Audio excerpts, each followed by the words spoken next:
Эрдэнэт үйлдвэр одоогоор 22 сая тонн хөдөр боловсруулж 443 сая тонн зэсийн баяжмал, 41 тонн молибдены баяжмал үйлдвэрлэжээ. 1 куб метр хаягдалд агуулгадах зэсийн агуулмж өмнө нь тэг 1.6% байдаг байсан бол багассаар одоо тэг 1.5% болжээ.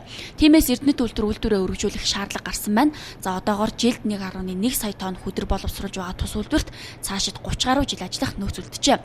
Түүний дараа үйлдвэр хэрхэх талаар тодрууллаа. Тэнд хамгийн том асуудал бол ерөөсөө уурхайг нээхэд, уурхайг хаах, түүнээс цааш яаж амьдрч хөгжих вэ гэдэг асуудлыг тодорхойлохыг хард хөгжлийн менежментээр тодорхойлох ёстой гэж хэлж үздэг. Тэгэхээр энэ дэр зөвхөн нөөцийн хэмжээгээр тухайн үйлдвэр ажиллаад зогсохдоо биш. Энэ нөөцийг ашиглах явцад бий болсон тэр материалын бааз мөнгө хөргөнийхөө боломжн дээр тулгуурлаад цаашаага хөгжих. Зэрэгцээд одоо бий болсон тэр суур материалын бааз дээр тулгуурлаад өөр үйлдвэрлэл хөгжих, өөрөөсөө олж авсан туршлага мэдлэгээрээ цаашаа энэ уул уурхайн салбарыг хөгжүүлээд явах энэ боломжийг бид олж харах ёстой. Үйлдвэрийн үндсэн цех болох засвар механикийн завууд дээр түшиглэн Эрдэнэт үйлдвэр цаашид түшиглэн хөгжих зорилт тавьжээ. За учир нь энэхүү завуудад машин механизмын 10,000 гаруй нэр төрлийн бүтээгдэхүүнийг үйлдвэрлэж байна. Зөвхөн энэ оны эхний 9 сарын байдлаар 349 тонн импорт орлох бүтээгдэхүүн үйлдвэрлэжээ. Гол үйлдвэрлэх бүтээгдэхүүн бол одоо энэ улын баяжуулах Эрдэнэт үйлдвэрийн баяжуулах фабрикийн терм, ботлууруудын хойгнууд, тэдний дагалдах эд ангиудыг үйлдвэрлэдэг юм.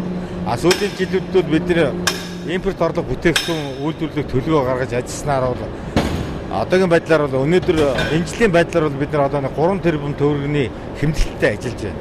За энд бол бид бол өөрсдийнхөө үйлдвэрийг бол одоо ингэж харж байгаа юм л та. Үйлдвэр зогссон одоо хөдөр дууссан үед бол манай үйлдвэр бол машин механизмын үйлдвэр, уул уурхайн тоног төхөөрөмжийн үйлдвэр, барилгын материал үйлдвэрлэдэг үйлдвэр болно гэж харж байгаа.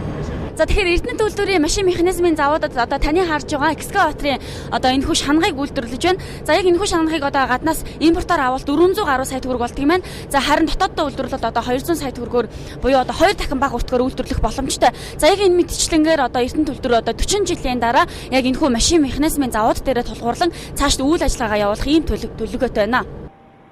30 жилийн дараа засвар механикийн завод үйлдвэр болтлоо хөгжинэ гэсэн төлөвлөгөө гаргажээ.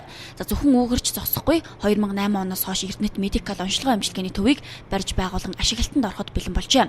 52.8 тэрбум төгрөгийн хөрөнгө оруулалтаар болсон энэхүү эмнэлэг Монголдо хийгдээгүй олон төрлийн эмнэлгийн тусламж үйлчилгээг иргэдэд хүргэх юм байна. Тэр хэмжээний боловсон хүчин тоног төхөөрөмжийг бэлтгэжээ. Ингэснээр Орхон аймгийн хөгжлийн бас нэг хөшүүрэг болно гэж харжээ.